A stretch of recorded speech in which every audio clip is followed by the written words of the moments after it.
வயலோ வயலோ வயலோ செழிக்க வாழ்வு தந்தானே, வயலோ வாழ்வு தந்தானே.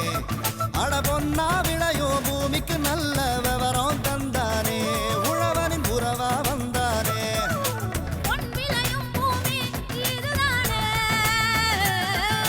வயலோ வயலோ வயலோ செழிக்க வாழ்வு தந்தானே, வயலோ வாழ்வு தந்தானே. அட பொன்னா விளையோ பூமிக்கு நல்ல விவரம் தந்தானே, உழவனின் உறவா வந்தானே. தந்தன தந்தன தன தந்தானே, மண்வளம் பொங்கிட துணை வந்தானே. தந்தன தந்தன தன தந்தானே, மண்வளம் பொங்கிட துணை வந்தானே. மாத்தி யோசிச்சேங்க. மிகவும் பின்தங்கிய மாவட்டமான தர்மபுரி மாவட்டத்தில் தமிழ்நாடு அரசின் தோட்டக்கலைத்துறை அங்குள்ள வேளாண் பெருமக்களுக்கு பல்வகைப்பட்ட திட்டங்களை அமலாக்கி வருகின்றது. அவ்வகையில் ஆதகப்பாடியைச் சேர்ந்த வேளாண் உற்பத்தியாளர் பசுமை குடிலில் பல்வகைப்பட்ட இளஞ்செடிகளை வளர்த்து அவற்றினை விற்றும் வருகிறார். அன்னாரின் முயற்சிகளையும் ஆர்வத்தினையும் பற்றி கேட்டபோது,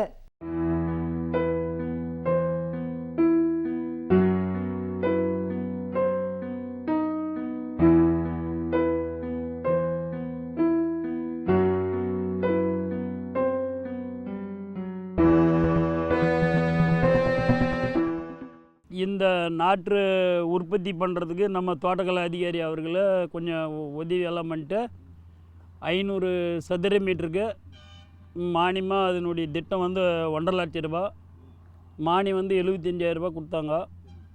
அதனால் இது வந்து மாதம் 2 லட்சம் நாற்றுகளை உற்பத்தி பண்ணி மாதத்துக்கு வருமானம் வந்து ஒரு 5,000 20,000 கிடைக்குது. ஸ்கூல் பசங்கள்லாம் படிக்க வைக்க ஒரு இது கிடைக்குதுங்க. தக்காளியில் வந்து 3 ரகம், மிளகாயில் வந்து 1 ரகம். தக்காளி வெரைட்டியில் வந்து சேகர், சிவா, ருசி. மிளகாயில் வந்து மைக்கோ சீரா, அனின்யா, US 34 334, துருவா கத்திரிக்காய் மைக்கோ 11 கத்திரிக்காயில் உற்பத்தி பண்ணி தரோங்க. பூ நாற்றுகளை ஹைப்ரிட்டு உற்பத்தி பண்ணி தரோங்க. இதை வந்து இந்த தென்னை நார் கழுவி வச்சு உற்பத்தி பண்ணுறோங்க சார். அது வந்து ஃபஸ்ட்டில் வந்து போட்டு ஹோல்ஸ் போட்டு விதை வச்சு மேலே மூடி ஒரு 8 நாள் அடுக்கி வைக்கணுங்க. முளைச்சி வந்த பிறகு எடுத்து பெட்டில் வச்சு அதை பராமரிக்கிறோங்க. இதை வந்து உற்பத்தி பண்ணுறதுக்கோசரம் அவங்க நம்ம வேளாண்மை சார்பாக தோட்டக்கலை ஆஃபீஸ் சார்பாக 1,50,000 லட்சம் மதிப்பீட்டில் வந்து எங்களுக்கு 75,000 மானியமாக கொடுத்தாங்க.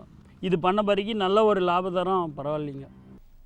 மேலும் விவரம் பெற பி. ராஜா அவர்களை 09585404534 என்ற கைபேசி எண்ணுடன் தொடர்பு கொள்க. இனி வருவது வேளாண் ஆலோசனை நேரம்.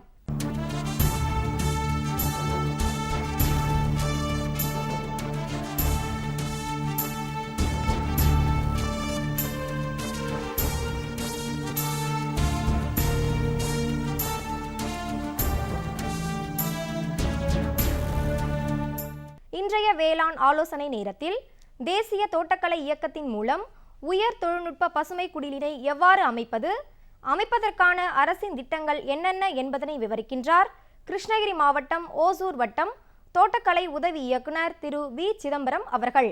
நாம் இப்போ பார்க்க போவது பார்த்திங்கன்னா உயர் தொழில்நுட்ப பசுமை இல்லம் சாகுபடி.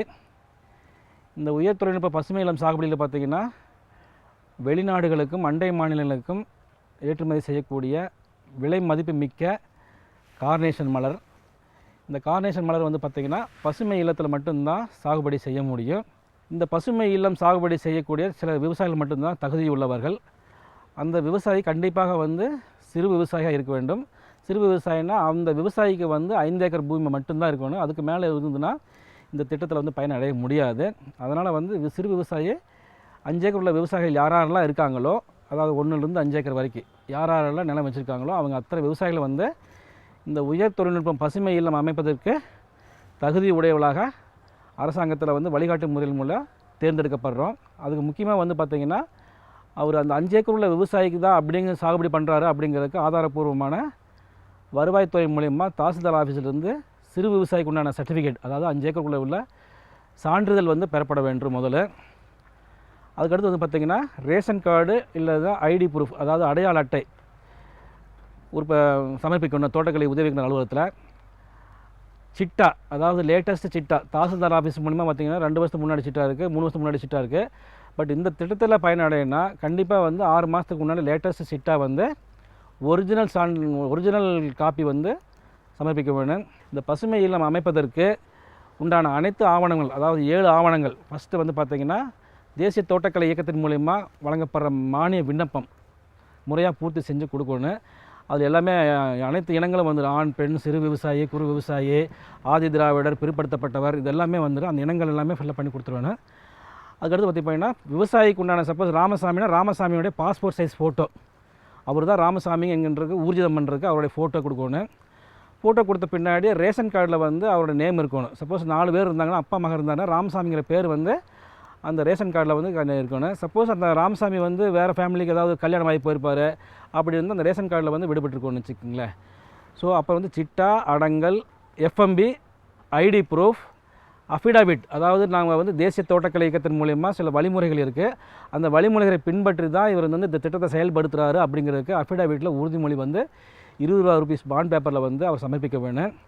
அப்புறம் வந்து அவர் எந்த பேங்க்கில் வந்து டிரான்சாக்ஷன் பண்ணுறாரு அப்படிங்கிறதுக்கு, ஏன்னா வந்து இந்த மானியத்தை வந்து நம்ம வந்து விவசாயிகளுக்கு வழங்குகிறோம். வால்யூம் வந்து நம்ம நேரடியாக கொடுக்கறது கிடையாது விவசாயிகளுக்கு நேரடியாக கொடுத்தா செலவு பண்ணிவிடுவாங்க. அதனால் என்ன பண்ணணும்னா, ஃபஸ்ட்டு இந்த ஆவணங்கள்லாம் எங்கள் தோட்டக்கலை உதவி இயக்குனர் அலுவலகத்தில் கொடுத்தாங்கன்னா அதற்கு பின்னாடி வந்து நாங்கள் இந்த அனைத்து விண்ணப்பங்களையும் வந்து பரிசீலனை செஞ்சு கூர்ந்தாய்வு செஞ்சு தோட்டக்கலை இணை இயக்குனர் கிருஷ்ணகிரி அலுவலகத்திற்கு சமர்ப்பிப்போம். அவங்க வந்து பணியாணை வந்து கொடுப்பாங்க. அந்த நாங்கள் சிபாரிசு பண்ண ஆவணங்கள் அனைத்து வந்து அவங்க மறுபடியும் கூர்ந்தாய்வு செய்து அவங்க வந்து பணியாணை வழங்குவதற்கு தனியாக ஒரு ஆணை கொடுப்பாங்க. அந்த ஆணையில் வந்து பார்த்திங்கன்னா பசுமை இல்லம் எப்படி அமைக்கணும், எந்த ஹைட்டில் இருக்கணும், காலம் பைப் எப்படி போடணும், 2 இன்ச் பைப் எப்படி போடணும், வயர்மெஸ் எப்படி போடணும், ஷேட் எப்படி போடணும், கட்டர் ஷீட் எப்படி போடணும், அந்த வழிகாட்டு முறையில் குடிக்கப்பட்ட அனைத்து நடவடிக்கைகள் வந்து பார்த்திங்கன்னா அதில் வந்து பணியாணையில் வந்து வழங்கப்பட்டிருக்கு. அந்த வழிகாட்டு முறையில் கொடுக்கப்பட்ட அனைத்து அறிவுரைகள் வந்து விவசாயிகள் பின்பற்றினாங்கன்னா ஆட்டோமேட்டிக்காக பணியாணை வழங்கப்படும். பணியாணை வழங்கின பின்னாடி அந்த விவசாயி வந்து இந்த வங்கி, அதாவது தேசியமயக்கப்பட்ட வங்கிலையோ மல்டிநேஷ்னல் பேங்க்லேயோ அணுகி அந்த ப்ராஜெக்ட் ரிப்போர்ட்டோடு அவங்க போனாங்கன்னா வங்கி மேலாளர் வந்து இன்சூரன்ஸ் பண்ணி கொடுத்து அதற்கு உண்டான எஸ்டிமேட் காஸ்ட்டில் வந்து முழு தொகை, சப்போஸ் வந்து 20 லட்சம் ஆகுதுன்னா அதற்கு உண்டான எஸ்டிமேட் வாங்கி அவர் வந்து வங்கியின் மூலமாக என்னென்ன வழிமுறைகள் இருக்கோ அத்தனை வழிமுறைகள் வந்து அவருடைய விதிக்குள்ள கோட்பாட்டுக்குள்ள வரையறுக்கப்பட்ட விதிமுறைகளை வந்து அவருடைய நாம்ஸ் பிரகாரம் செஞ்சு பரிசீலனை செஞ்சு அவருக்கு வந்து பேங்க் மூலிமா லோன் கொடுப்பாரு. லோன் வாங்கின பின்னாடி விவசாயி வந்து அப்ரூவ்டு கான்ட்ராக்டர்ஸ் இருப்பாங்க, பாலி ஹவுஸ் அமைக்கிறதுக்கு அவங்க அப்ரூவ்டு கான்ட்ராக்டர்ஸ் இருப்பாங்க. அந்த கான்ட்ராக்டர் மூலிமா அவர் அணுகி இந்த பசுமை இல்லம் அமைச்ச பின்னாடி நாங்கள் வந்து உயர் தொழில்நுட்ப வல்லுநர்கள் மூலிமா, அதாவது ஹை லெவல் கமிட்டி மூலிமா ஒரு கமிட்டி ஃபார்ம் பண்ணி தேசிய தோட்டக்கலை இயக்கத்தின் மூலமாக வழிகாட்டு முறையாக செயல்படுத்திருந்தாங்கன்னா டீம் வந்து பார்வையிட்டு அதற்கு பின்னாடி மானியத்தை வந்து அவருடைய கடன் தொகையில் வந்து செலுத்திடுவோம். ஸோ அவர் டோட்டல் அமௌண்ட்டில் 20 லட்சம் வாங்கியிருந்தாருன்னா ஒரு 10 லட்சம் வந்து நம்ம தேசிய தோட்டக்கலை இயக்கத்து மூலிமா கொடுக்கறதுனால அவர் வந்து மீதி தொகையை வந்து ஒரு 3 வருஷத்துலேயே வந்து இந்த மாதிரி சிறப்பாக பயிரிட்டு உயர் தொழில்நுட்பத்தை பயிரிட்டு அடர் நடவு, ஸ்ப்ரிங்க்லர், ஃபாகரு, ட்ரிப் அண்ட் ஃபெர்டிகேஷன் எல்லாமே வந்து பசுமை இல்லத்தில் போட்டுட்டு அந்த கடனை வந்து மேக்ஸிமம் வந்து 3 வருஷத்தில் வந்து திருப்பி கொடுத்துருவார்.